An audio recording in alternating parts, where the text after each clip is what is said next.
ಎಲ್ಲಿಗೂ ನಮಸ್ಕಾರ.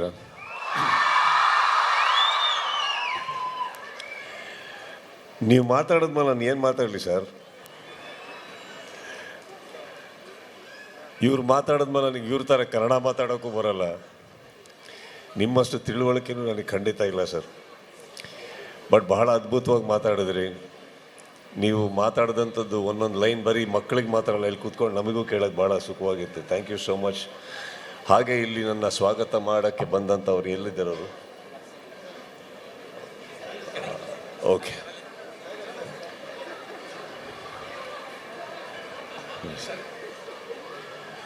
ತುಂಬ ನೋಡಿ, ನಿಮಗೆ ಬರೋ ಚಪ್ಪಾಳೆ ನಮಗೆ ಬರ್ತಾ ಇಲ್ಲ. ನೀವೇ ಆ್ಯಕ್ಚುಲಿ ಹೀರೋ ಇಲ್ಲಿ.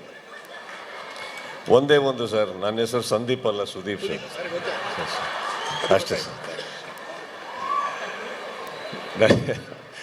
ಆ್ಯಕ್ಚುಲಿ ಅವರು ನಂದು ಎಲ್ಲ ಸಿನಿಮಾ ಹೆಸರುಗಳನ್ನು ತಪ್ಪಾಗಿ ತಗೊಂಡು ನನ್ನ ಹೆಸರು ಮಾತ್ರ ಕರೆಕ್ಟಾಗಿ ಹೇಳಿದರೆ ಬೇಜಾರು ಹೋಗಿರೋದು. ಅವ್ರು ನನ್ನ ಸಿನಿಮಾ ಹೆಸರುಗಳನ್ನ ಕರೆಕ್ಟಾಗಿ ಹೇಳಿದ್ರು, ನನ್ನ ಹೆಸರು ಒಂಚೂರು ಬೈದಾಯಿತು. ಬಟ್ ಕಲಾವಿದನಿಗೆ ಹೆಸರಿಲ್ವಂತೆ. ನೀವು ಪ್ರೀತಿಯಿಂದ ಬರೀತಾ ಕಿಚ್ಚ ಅಂತ ಕರೆದಿದ್ದ, ಹುಚ್ಚ ಅಂತ ಕರೆದಿದ್ದ ನೀವು?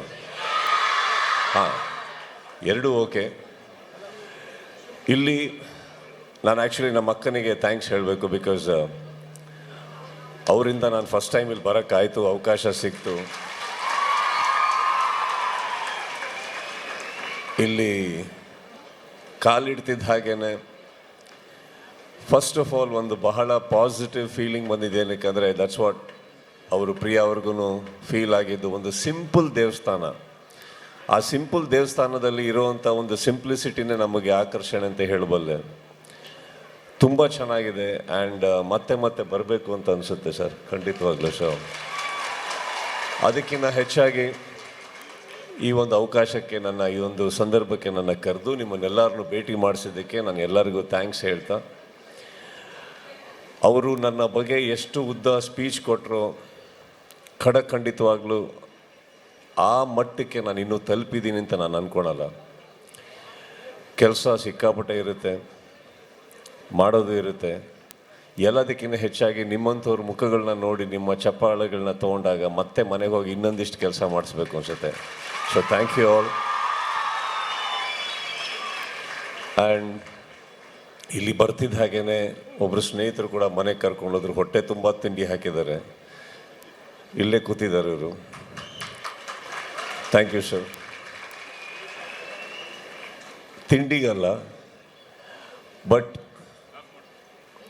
ನಾವು ಕಲಾವಿದರಿಗೆ ನಾವೆಲ್ಲರೂ ಹೋದಾಗ ಈ ಮಟ್ಟಿಗೆ ನಾವು ಅತಿಥಿ ಸೇವೆ ಸಿಗುತ್ತೆ ಅಂದರೆ ನಾವು ಈ ಪ್ರೀತಿ ಸಂಪಾದಿಸೋದಕ್ಕೆ ಸರ್ ಊರಿಡಿ ಓಡಾಡೋದು, ಎಲ್ಲ ಥರ ಬೆವರು ಸುರಿಸೋದು. ಈ ಪ್ರೀತಿಗೆ ಥ್ಯಾಂಕ್ ಯು ಅಂತ ಹೇಳ್ತಾ, ಕಮಿಟ್ ಆಗಿದ್ದೀರಾ. ಮನೆಯವರೆಲ್ಲ ಬಂದಾಗ ಮತ್ತೆ ಮತ್ತೆ ಅದೇ ಥರ ಊಟ ಹಾಕ್ತೀನಿ ಅಂದ್ಬಿಟ್ಟು ಮರಿಬೇಡಿ. ನನಗೆ ಇಲ್ಲಿ ಊರಿಗೆ ಇಷ್ಟು ಪ್ರೀತಿಯಲ್ಲಿ ಸ್ವಾಗತಿಸಿದ್ದಕ್ಕೆ, ಇಂಥ ದೊಡ್ಡ ಸಾಧಕರ ಮಧ್ಯದಲ್ಲಿ ಕೂರಿಸಿದ್ದಕ್ಕೆ, ಇಷ್ಟು ಪ್ರೀತಿಯಿಂದ ಸನ್ಮಾನ ಮಾಡಿದ್ದಕ್ಕೆ, ಇಷ್ಟು ಪ್ರೀತಿಯಿಂದ ನಕ್ಕು ನಲಿದು ನನಗೆ ಹಾರೈಸಿದ್ದಕ್ಕೆ ಥ್ಯಾಂಕ್ ಯು ಸೊ ಮಚ್.